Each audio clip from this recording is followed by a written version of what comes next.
அது தங்களுடைய கட்சி தலைவர் விடுதலை செய்யப்பட்டுள்ளார். முறையாக இந்த வழக்கை சந்தித்து வெளியே செய்யப்பட்டுள்ளதாக தெரிவித்துள்ளார் தியாகச்செம்மல். தற்போது காவல்துறையினர் ஒளிபெருக்கி மூலம் இந்த பகுதியிலிருந்து நின்று கொண்டு கோஷம் எழுப்பக்கூடாது என்று அறிவிப்பு வெளியிட்டு வந்துள்ளனர். தொடர்ந்து அதிமுக வழக்கறிஞர்கள் குழுவாக இருந்து கொண்டு கோஷம் எழுப்ப வேண்டும் இருப்பதால் காவல்துறையினர் இந்த பகுதியிலிருந்து வெளியேறுமாறு அறிவித்துக் கொண்டிருக்கிறார்கள். தியாகச்செம்மல், இந்த வழக்கை பொறுத்தவரை இது கடந்து வந்த பாதையை பல்வேறு கட்டங்களில் ரொம்ப க்ளோஸா வாட்ச் பண்ண செய்தியாளர் நீங்க, இந்த தீர்ப்பு வழங்கப்படுவதற்கு முன்பாக அந்த இடத்துல இருந்த சூழல் எப்படி இருந்தது, தீர்ப்புக்கு பிறகான சூழல் எப்படி மாறி இருக்கின்றது தொடர்ந்து நீங்க பதிவு செய்யலாம்.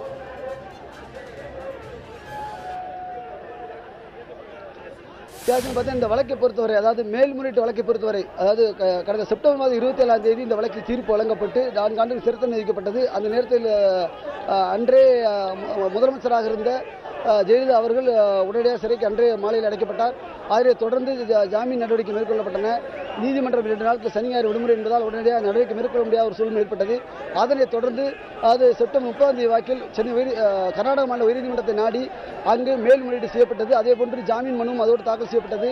ஆனால் அப்போது அந்த ஜாமீன் மனுக்கு விசாரணைக்கு ஏற்றுக்கொள்ளப்படவில்லை. நீதிபதி விடுமுறை கால நீதிபதி எடுத்தார். பின்னர் தள்ளி வைக்கப்பட்டது.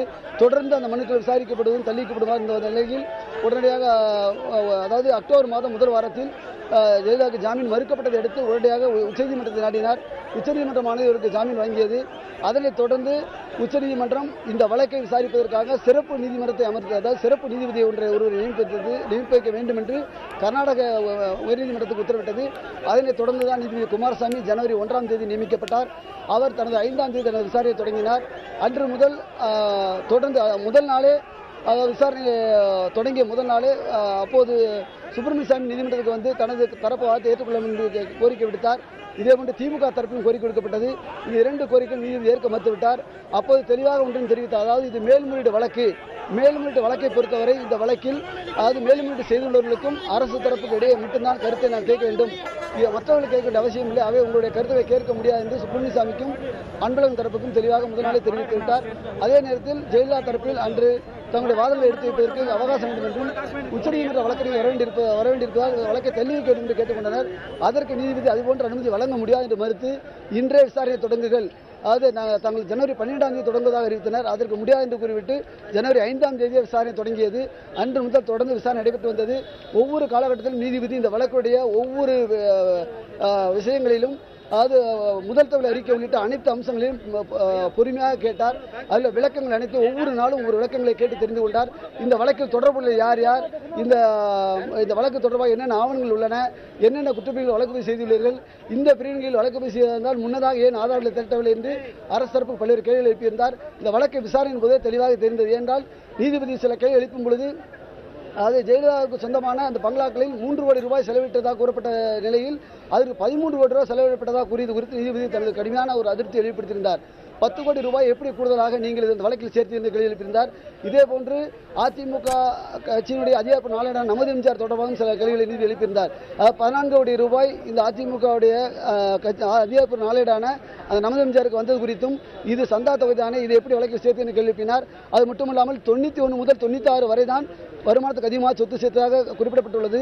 அந்த காலகட்டத்தில் மட்டுமே சொத்து குறித்தாக குறிப்பிட்டுள்ளீர்கள். அதற்கு முன்னதாக வந்த வருமானங்களை ஏன் கணக்கில் கொள்ளவில்லை? அந்த வருமானங்களுக்கு முறையாக வருமான வரி செலுத்தப்பட்டுள்ளதாக ஜெயலலிதா தரப்பில் அப்போது அந்த மூத்த வழக்கறிஞர் நாகேஸ்வரர் தனது வாதத்தின் போது குறிப்பிட்டார்.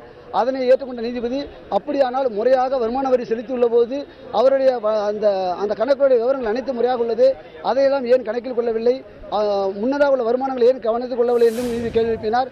அதே போன்று கூட்டு சதி தொடர்பாக, அதாவது இந்திய தண்டனை சட்டம் 120B படி கூட்டு சதி, அந்த கூட்டு சதி சட்டப்பிரிவு இணைக்கப்பட்டுள்ளது.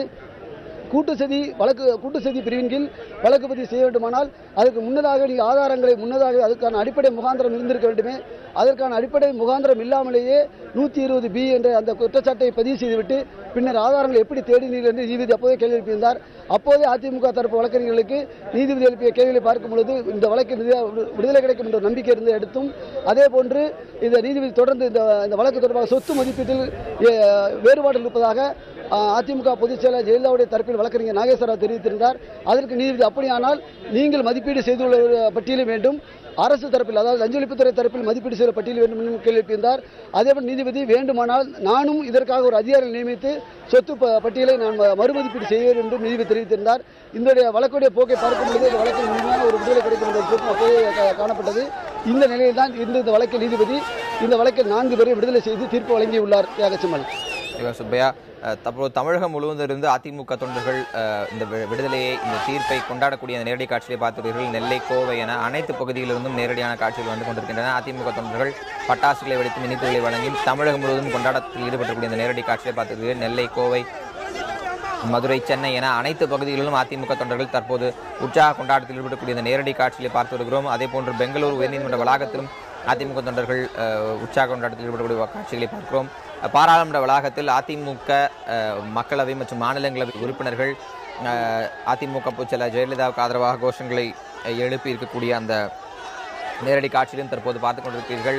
அதிமுக மாநில உறுப்பினர்கள் நவநீத கிருஷ்ணன் உள்ளிட்டோர் தற்போது பாராளுமன்ற வளாகத்தின் அருகே அதிமுக பொதுச்செயலர் ஜெயலலிதாவுக்கு ஆதரவாக கோஷங்களை எழுப்பக்கூடிய நேரடி காட்சியை பார்த்துள்ளீர்கள். தமிழகம் முழுவதும் சென்னை, கோவை, மதுரை, நெல்லை என அனைத்து பகுதிகளிலும் அதிமுக தொண்டர்கள் உற்சாக கொண்டாட்டத்தில் ஈடுபடக்கூடிய அந்த நேரடி காட்சியில் தான் தற்போது பார்த்து வருகிறோம். அதிமுக பொதுச்செயலர் ஜெயலலிதா மீதான சொத்து குவிப்பு மேல்முறையீட்டு வழக்கில் அவர் உட்பட 4 பேரையும் விடுதலை செய்து கர்நாடக உயர்நீதிமன்ற நீதிபதி குமாரசாமி சற்று முன் தீர்ப்பு வழங்கினார். சரியாக 11 மணிக்கு தீர்ப்பை வாசித்த அவர் மொத்தம் 3 நிமிடங்கள் மட்டுமே தீர்ப்பை வாசித்தார்.